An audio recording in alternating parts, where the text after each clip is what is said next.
in the Instagram space, there is so much fear content because fear sells. What can I make a month doing this? You can make up to $1 million a month if you wanted to. When the money's rolling in, it's exciting.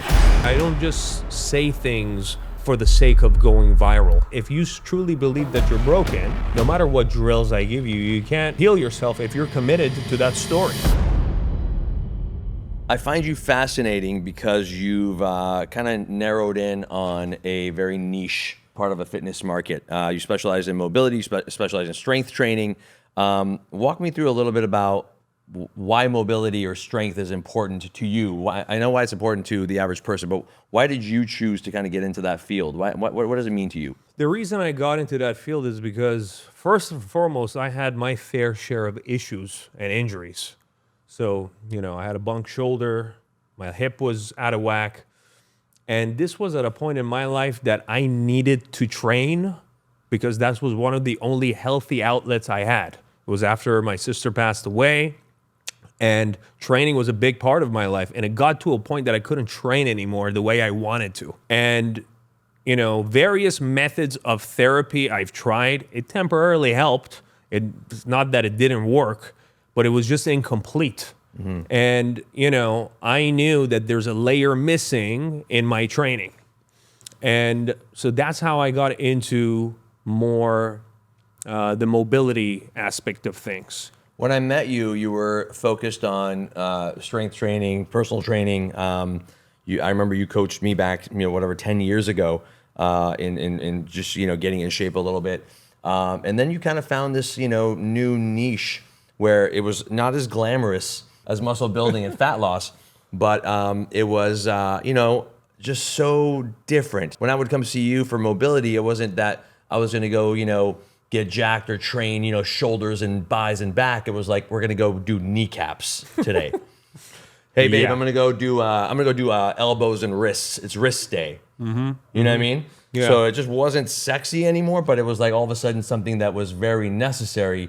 And you kind of, as much as you tried to make it necessary, I wasn't buying in the beginning. But then when I started watching the content, I was like, oh shit, that makes more sense. So just what does mobility mean to, the average person?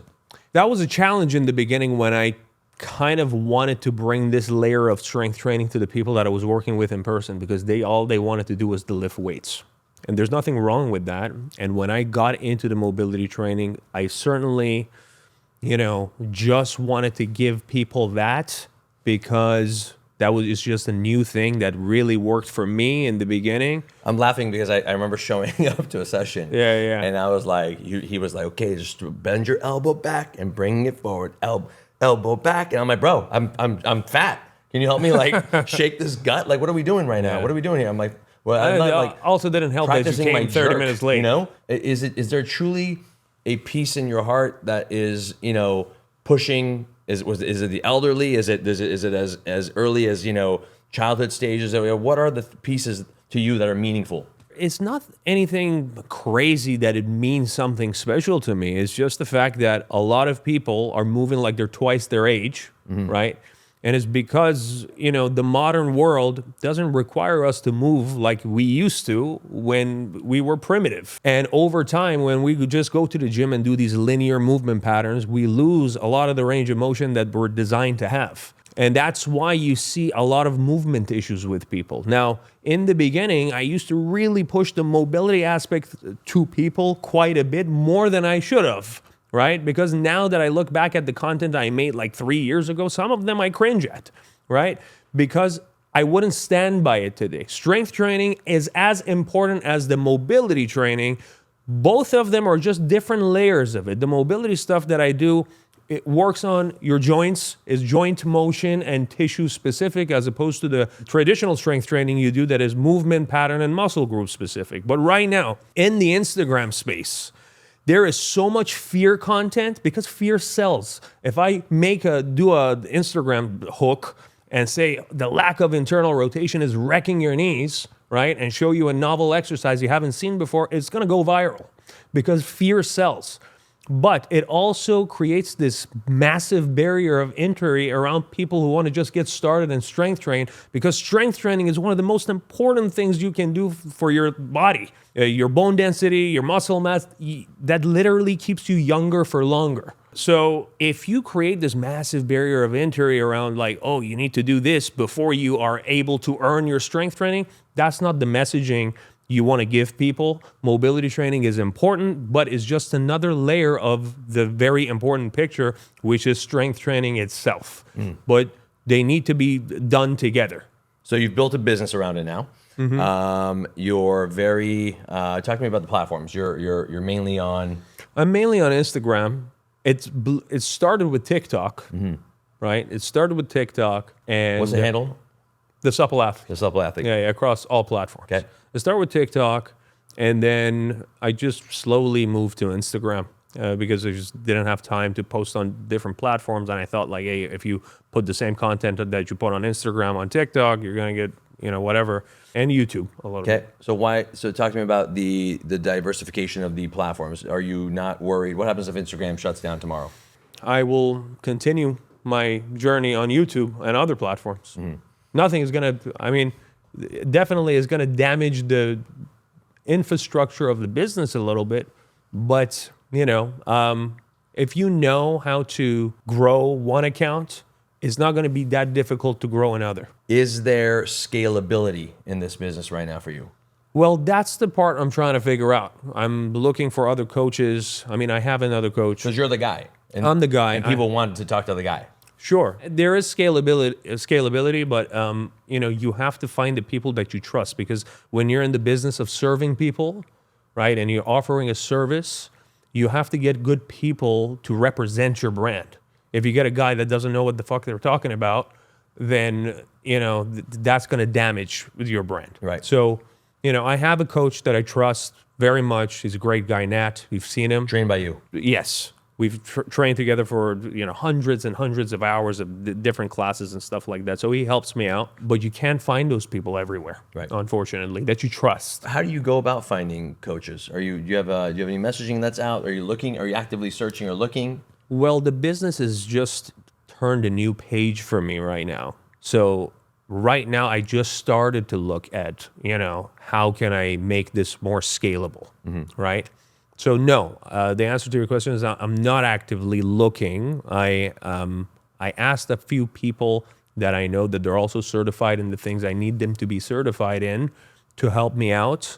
And, Nat's the first one that came in and helped me out with it. Talk to me about the economics of the business a little bit. What is the income earning potential? Like what is the range potential if somebody's trying to get into the fitness space? And they haven't started yet. They're dying to figure out, is it worth it? You're a guy that's doing it, a real one-man show, if I may, that shoots his own stuff, scripts his own hooks, edits his own videos, does his own lighting, sound, everything. One-man show, making good content, quality, valuable content that people need, and then selling a service, some coaching, some training, right? The online content is free, I imagine. Absolutely. And then there's one-on-one coaching that they could buy, right? Yes. So what is available in terms of monetary, gains? Like what can I make a month doing this? You can make up to $1 million a month if you wanted to, right? Yeah. But you need to have systems. There's different levels, right? If you up to $20K a month, you can be a one-man show easy. After that, if you want to scale past that, then you have to have another source that is going to help you, like a lower ticket community as opposed to your higher ticket, one-on-one coaching offers. So that gives you a stream of income. And before that, you have to have a free community that nurtures those audiences to go into the paid community.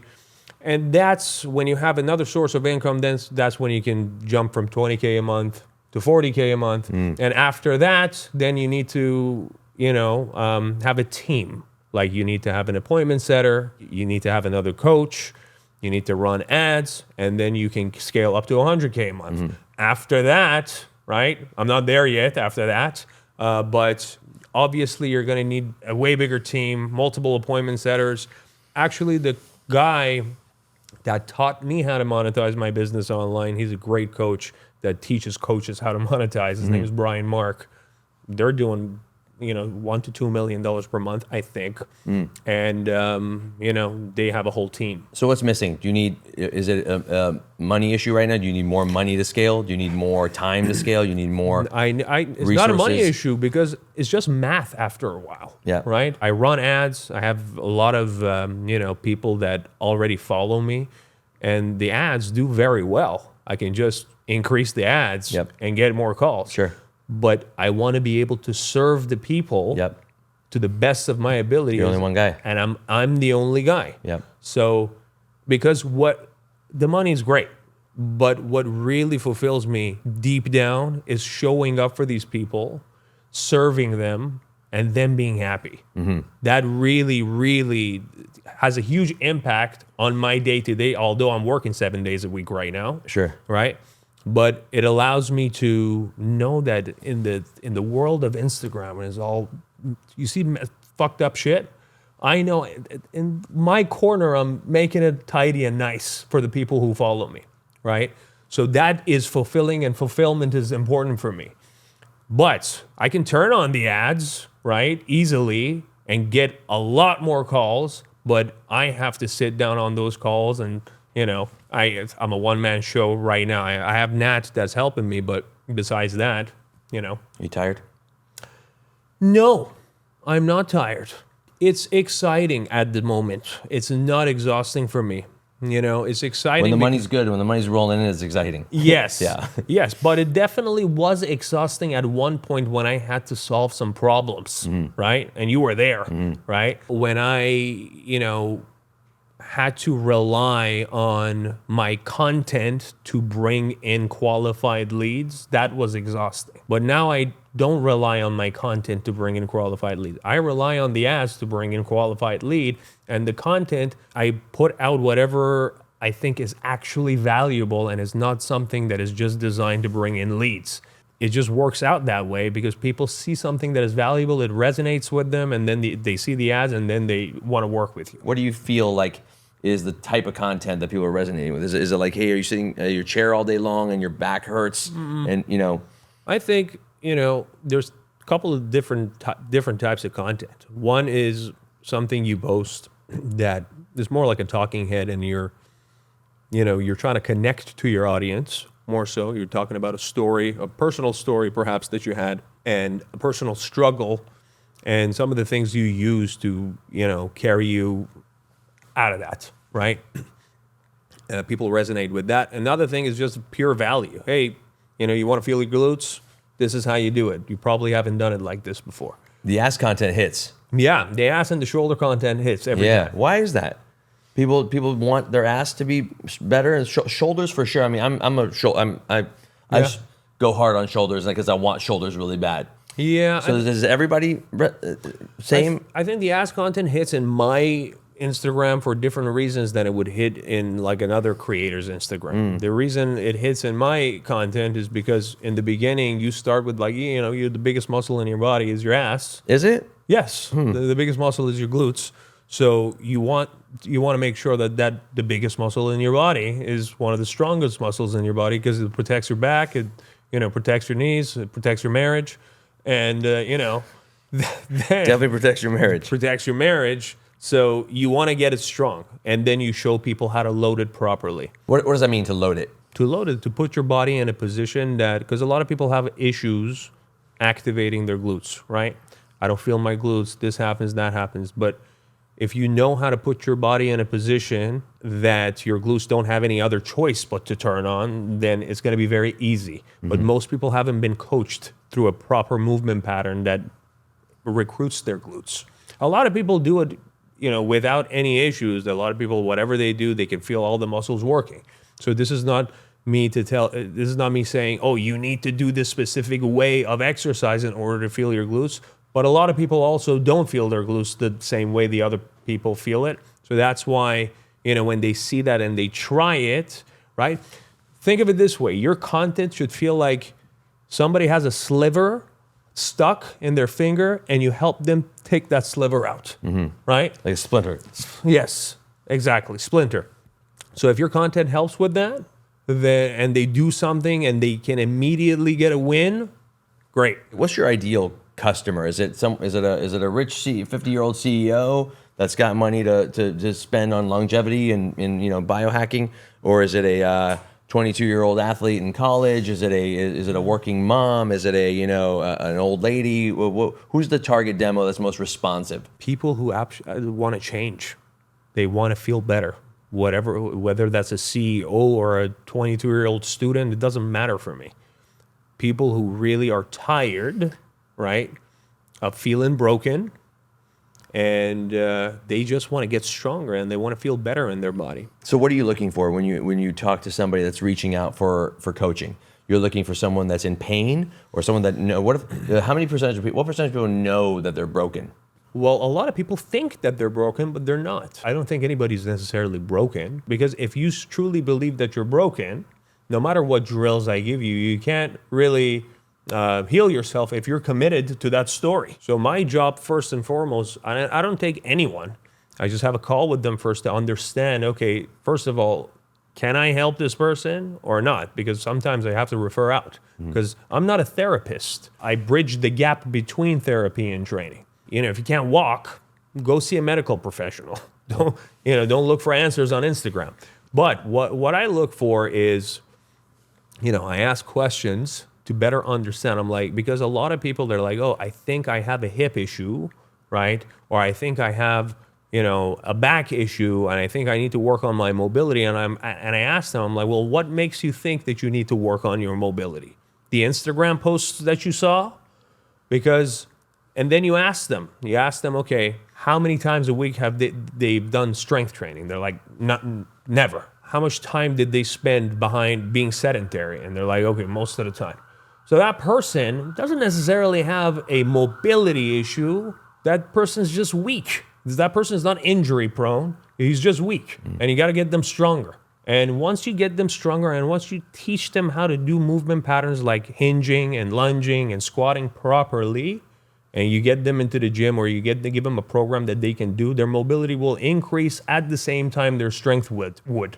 Those exercises will increase their mobility. You don't have to give them some special looking exercise in order to get them moving. As a matter of fact, if you give them something complicated, chances are they're not going to do it. The more simple their programming is, the better. Now, you will get a guy that definitely needs to do some specific inputs, right? I have a power lifter right now that his spine is just like a 2x4. So we have to really open it up and allow his spine to contribute to his movements. His shoulders are really, really restricted. So the mobility inputs, the joint specific inputs we give him is going to allow him to, over time, not an overnight process, to have more range of motion so he can do more stuff with his upper body workouts and feel better. So it just varies from person to person. So while we're in the thick of it, let's talk about, what are the 3 or 5 mobility hacks along with strength training that are important for every human? If there was a basic 5 general principle playbook, what would it be? Well, first and foremost is move all your joints through their full range of motion every day. We call them CARs, controlled articular rotations. Basically, it's like brushing your teeth for your joints, and it takes you 10 minutes to do, right? I have one video on my YouTube channel. You can go check it out. It starts from the neck. It goes all the way down to your toes.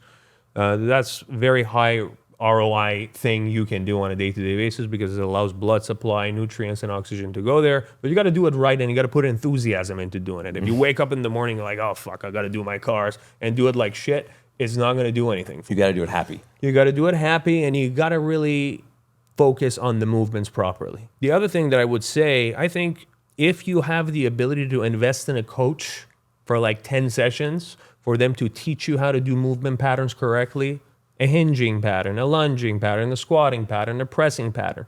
So when you go to the gym and you do any type of program, you understand the mechanics of each exercise. That's going to be one of the best investments you can make, because you want to get yourself stronger, right? And learning how to move your spine on a day-to-day basis is one of the most important things, in my opinion, too, because you're as old as your spine, and most exercise programs really emphasize on keeping your spine still and rigid, like it's made out of glass. It's not. It has 24 movable joints, so you got to move it on a day-to-day basis. It's designed to flex, extend, rotate, do all these different stuff. And if you don't do it after 30 years, you got to tie your shoes looking like the robot from Boston Dynamics instead of actually being able to bend down properly and do it. So working on your spine. So is flexibility associated with mobility and strength? Flexibility is a range of motion you can get to passively. So if I grab your leg and I pulled it up, that's your flexibility. Mobility is a range of motion you can get to actively. A flexibility is definitely a prerequisite for mobility, but it's not as important as you think, right? Most people have enough flexibility to do their day-to-day tasks. Yeah, if you want to do the split, then that's different. You can work directly on that movement patterns, flexibility by stretching and spending time in that straddle position and getting range over time. But, it's not like you need to stretch out for 30, 40 minutes every single day. So what am I looking for? How do I know I need mobility? How do I know I'm getting old? Or how do I know that I'm starting to feel broken or getting in trouble? Does my body give me signs? Yeah, I mean, when you wake up in the morning, how do you feel? Do you feel good? Do you feel capable? Do you feel if Alex asks you to do a sprint, you're going to pull a hamstring? I feel good. Sometimes I walk downstairs and it's like kind of like the opening scene of like the Thriller video where I have to like walk sideways. It's like I feel like my ankle or joints are like not loosened up yet or they're not awake yet. So, going down a set of stairs right away after waking up is kind of like a side, Michael Jackson, twitch walk, right? Yeah. Until you warm it up. But is there am I looking for soreness, sore, wrists? Is when my neck starts feeling weird, am I looking for signs and clues as to when I need to start focusing on mobility? Or you're just saying this is a lifestyle thing forever that everybody just always needs to be actively doing? Even people who train mobility and strength training on a day-to-day basis feel those things in their body. Is completely normal and is not the end of the world, right? Yeah, if your body's communicating with you, your nervous system telling you that, hey, a certain position is uncomfortable, is worth training that position and getting to the bottom of why that is happening. But you shouldn't wait until something is wrong until you get your shit together and start training. Right. I don't know if you know, this is the year of my my biohack year. It's my reinventing myself as a business leader, CEO that I am. And just kind of I gave up alcohol this year. I'm in the gym, doing a lot of fun stuff. We did the pre-novo body scan, the full body MRI, where they scan the whole body and try to find some results. And luckily that came out clean and everything was fine. It was a boring video. The video ended really poorly because it was like, wow, he doesn't have cancer. But thank God, everything's cool. So in that process, I'm trying to figure out. Look, I'm drinking more water. I'm stretching more. I gave up alcohol. I'm in the gym often, 3, 4, 5, sometimes 5 days a week, which is just chaos for me. I'm making time to just reinvent the body and just reset a little bit. I did a 7-day fast, water, coffee, tea only, some electrolytes, whatever. But it was like, it was tough. The first couple of days was rough. So I feel like the rest of the world is on the same page right now. I feel like everyone is trying to biohack and figure out what can I do to reset, control, delete my body, and just kind of come figure something else. And I'm tired of just drinking alcohol or being whatever, right? Are you seeing that in the market? Yeah, but I think biohacking for most people is a waste of time. But what does biohacking mean to you? Biohacking is like wake up, for example, do your cold plunge or do sauna every day, the red light therapy. All these different things that you need to supposedly do as if you're an athlete doing 30 hours a week of training. Yeah. You don't have that much stress in your life to do all that stuff. You're doing, 4 hours a week of accumulated training. You probably need to train more and spend more time getting stronger as opposed to spending time, doing red light or a cold plunge or any of that. I mean, if it makes you feel good, sure. If it's just something, but it's in order for you to stay healthy, you probably just want to strength train 3 times a week is plenty. I think is very good amount of time. Strength train 3 times a week. Be on a program. Like, don't just go in the gym and wing it. Be on a program. Get a program from someone you trust. and in the pursuit of getting stronger, and the coach should be able to continuously expose you to different positions, so you're not just getting strong in one position, but a variety of different positions. Do cardio, because there's many layers of strength. There's your traditional strength and conditioning, is your joint health, is your cardiovascular health, then is your nutrition, and eat good. And continuously get stronger.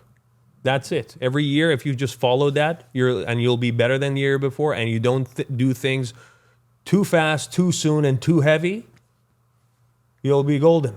Every year, you'll be better. You'll fight against the clock, right? Because, age can be a blessing and a curse for you. Yep. It just depends on what you do, what habits you build.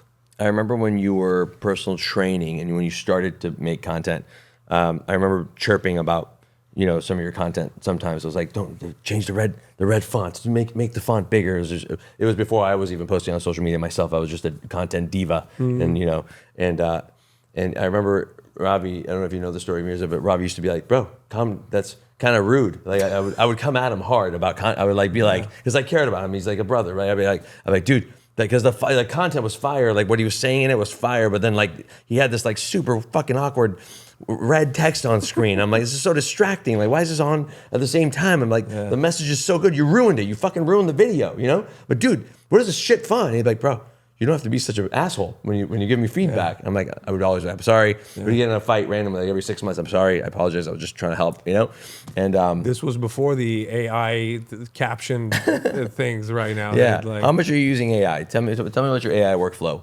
Well, I mean, captions are all AI. Workflow with AI, I try to not use it using scripting. When first ChatGPT came out, I used it a little bit, but I hate the way it made me sound. I gave it a script, and because I like to ramble on, right, sometimes, and I can over-explain something and it go on for 3 minutes. And this was when, your reels had to be under 60 seconds. So I would give it, and I would ask it to condense it, but it would just make the script into this trope. It's not this, it's that. Da, da, da, da.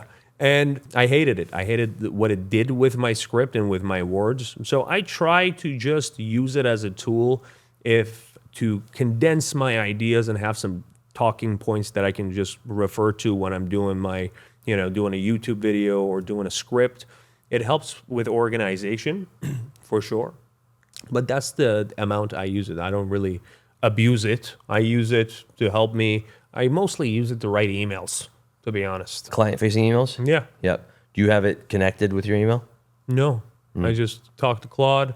I'm like, okay, send this email, and then I copy paste it. But I know you just can connect. Get the connector. I know. Plug it in. It'll just wake up and it's already pre-drafted and bang it out. What are you better at? The ability to sell your service on Instagram and a content creator, or a actual mobility trainer? I think I'm a better trainer. I think I'm pretty good at selling my stuff on Instagram too. But I think I'm equally good. Yeah. I think I'm equally a good trainer to the people I work with. Yeah. Yeah. Do you believe they come hand in hand? Just you wouldn't have a successful business if you were only good at one of those, right? Yeah, I believe so, because when I talk about something, it's congruent. I truly believe what I'm talking about. And that shows in the content. Yeah. I think that's why you've seen a tremendous amount of success, is because it's very passionate. It feels real, right? And I think anyone that checks out the channel will see that it's coming from the heart. It is real. It is real. Yeah. I don't just say things for the sake of going viral, right? And even if I just made a post today, I'm like, I made a post 3 years ago that I look back now, and that wasn't my intention then either. But the more you know, then you realize some of the statements you made, although not entirely untrue, is a statement that still creates fear. And us as creators have this responsibility to instill hope in people instead of fear. How does the assessment work? What do you see in the assessment? The assessment is just, for me, has a couple of different objectives. First objective for me is to understand which one of your joints is not behaving like a joint. And sorry, is this a Zoom call? Yeah. Okay. Yeah. So first, I want to see which one of your joints is not behaving like a joint. Meaning, What's the joint? Is it space between two adjacent bones? Its function is to allow independent motion to happen between the two adjacent bones. So if my upper leg bone doesn't want to move independently from my pelvis in a fundamental motion that is internal rotation or external rotation, every time you move it, your pelvis hikes up. Every time you move your upper arm bone, your shoulder blade gets involved in a specific range, right? And then I want to know when that happens. So then I know I can give it that mobility input so I can increase range of motion specifically for you in that range. And I also want to see where you have sensitivities, right? Because if I take you through an angle and you have pain on the closing side of the joint, then I refer out, right? So somebody could work on you manually. First, we figure out which one of your joints is not behaving like joints and see what range of motion you have access to, what prerequisites you have. And that also tells me what exercises are going to be appropriate for you to do for your strength and conditioning program. Because every single exercise that you see is essentially a skill. And in order for you to be able to practice that skill and get better at it, your joints that are responsible to express themselves in certain ways in that particular skill need to have a certain range of motion, because there's plenty of different ways you can do a squat. You can do a high bar squat, a low bar squat, a goblet squat, narrow stance, wide stance. The assessment is going to tell me what variation of that movement pattern is going to be appropriate for you at the moment. So I don't force you into a position that you don't have the capacity for and you injure yourself. We choose the right exercises that you can do while simultaneously working on your range of motion, so then you can eventually select your exercises from a wider library of exercises and you can do whatever the hell you want with your body. So how many people what's the retention like? How many folks come back after the program and they're like, hey, that I still need you, or I want you in my life, and I need you, and I need to be checking in more often. Mm-hmm. Is there a kind of a residual rate that come back? The good thing about my program is they don't need to come back anymore, because with the education and the meetings, right, we get them to their goal. We built the baseline, and after that, they're in the other community. They really don't need me anymore. And I'm proud of that, because I don't want them to need me. I want them to be able to be confident enough to do any training program online, see it, and understand, hey, I can do this training program and have the decision making and critical thinking to know that, oh, this specific exercise in this program, I don't have the capacity for it yet. So I know what other variation I can do that achieves the same objective, right? So, but some people still want to work with me. I have clients that have been with me for years. But most of them, they don't really need me after that. So ideally, the principles and the actual mechanics that you teach them, you take it for life. Yeah, absolutely. It's an investment that is going to pay dividends for the rest of your life. Mm-hmm. How many competitors do you have? How many other fundamentally, mobility coaches are out there fighting for the same market share? I don't know, a lot. A lot. So how do you stand out? Is it when you're trying to steal market share or get your fair share of market share? I know in my businesses, we're always looking at competitors. We're analyzing their performance. We're analyzing their ad strategy. We're analyzing their copy. We're analyzing everything they're doing just to see where we stand. Yeah. What is your, is it better content? Is it better, phrasing, better hooks, better value to put in front of folks? I don't really look at my competitors, to be honest with you. I never have. I really like to operate from a creative plane instead of the competitive plane. I guess when you reach other levels in your business, you kind of have to.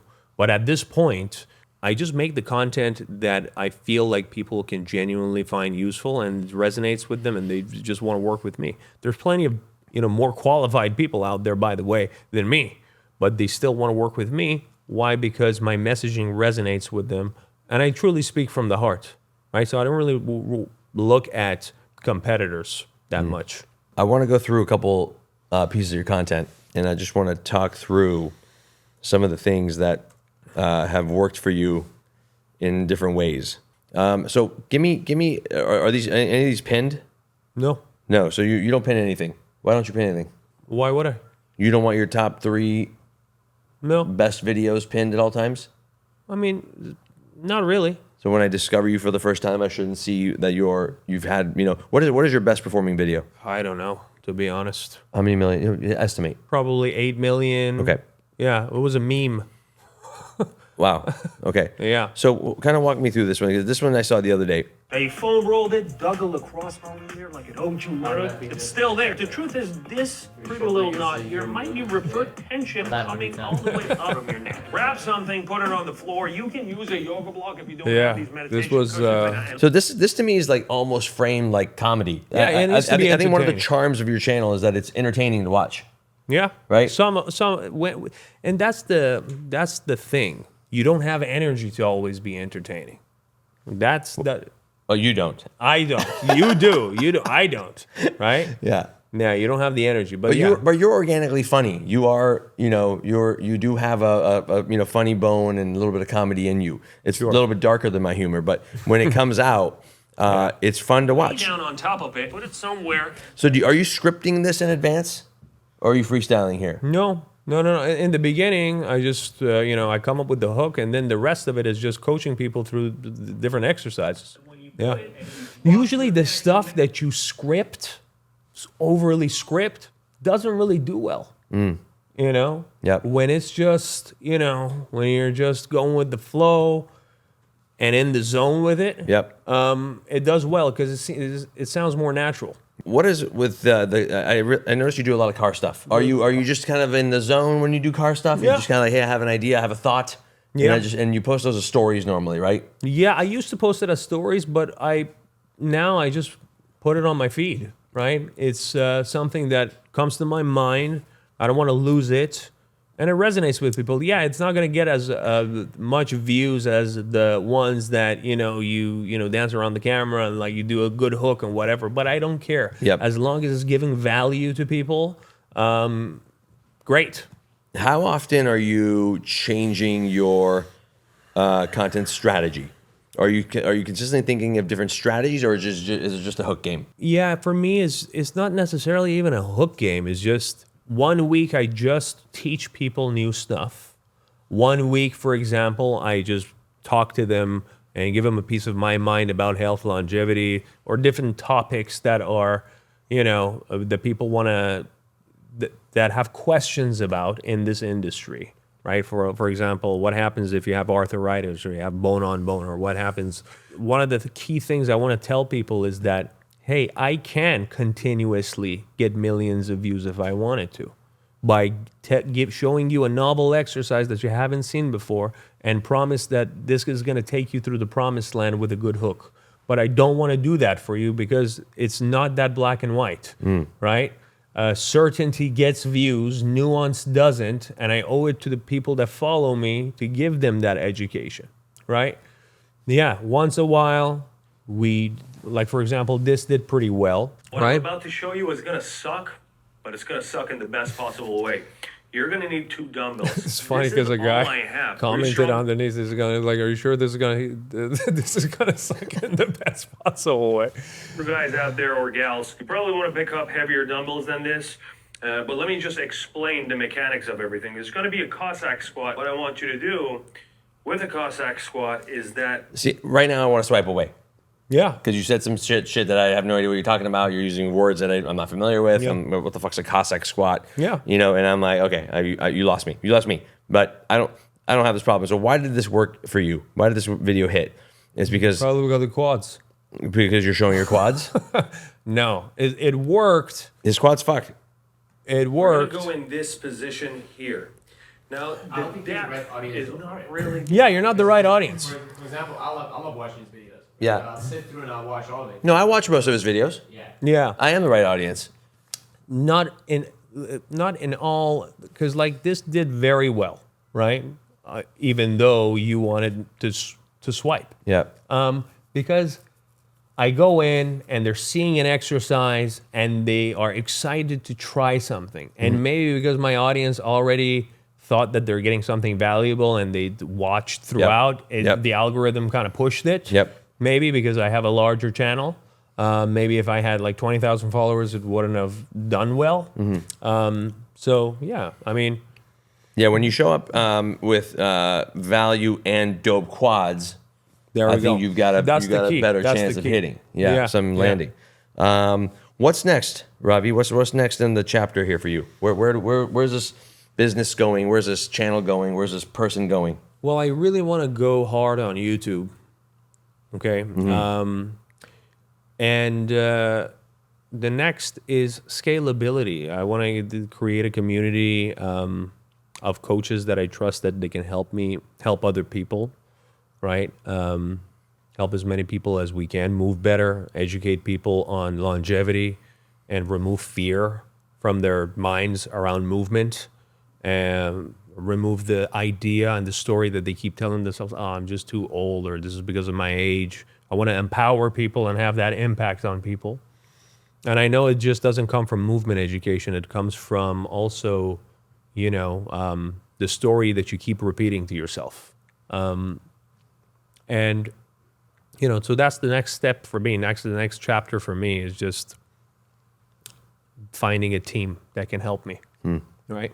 Where does it start? Who's the next hire? The next hire is gonna be, I'm interviewing a couple of other coaches. And once I know that they're in place, then the next hire after those coaches would be people that could hop on discovery calls, so I don't have to hop on the discovery calls, sales, because I'm doing all of it myself right now. So people are actually, as of today, as the time of this recording, people with that book calls are actually getting the guy. They're getting They're getting you. They're getting the You're guy. on the call. I'm on the call. That's yeah. a cool. I mean, you can argue that that's why it's working and that's why it's selling. Sure. So we'll look at you'll look at your numbers in terms of what your closing ratio is going to be versus if I was doing your closing. How disappointed are people? What is the cost of acquisition at that point? What are we giving up to have these other sales guys, right? Because Yeah. they're not going to be able to close at the same rate. And that's fine. Yeah. But I'm enjoying the calls. Don't Yeah. get me wrong. Yeah. But at one point, At some point it ends. It has to end. Yeah, at some point it has to end. On backdrop.com, when I started that business, I was taking every phone call. I started the company out of the back of a car, right? Driving to Taco Bell drive-thrus, handing people trade show exhibits. Every call that came in, I had at one point 24/7 written on the thing where people could call. That's how bad, dude, legit. That's how bad I wanted the money, or I needed the growth. Yeah. It was like I put 24/7. People would call 2 a.m., 3 a.m. I'd get out of bed and take the call. But like when you're hungry, and Yeah. I know I can close those deals better than anybody, right? Sure. But at some point, there's a burnout, and there's like there's just fatigue of like I can't keep taking these calls. Yeah. I can't keep doing. I got there's other places and other things the business needs that I need to have my attention on, right? So you start to pivot and focus on the growth. Yeah. And someone has to take the calls. And then you look at the numbers like, oh, the guy's not closing at the ratio that I could have been closing. Or if I was taking those calls, we'd be at 85, 90% closing ratio. Now we're closing only half the calls that come in. That's fucking annoying too, right? Yeah. So where you're going to find that, you'll find that balance. But, Sure. But be Yeah, ready. yeah. Be ready to be disappointed is what I'm saying. Oh yeah, I've been so disappointed. Like every milestone that comes with so many disappointments. Right. Right. So I try to hire with people last year, and that was a glorious waste of my time. Yep.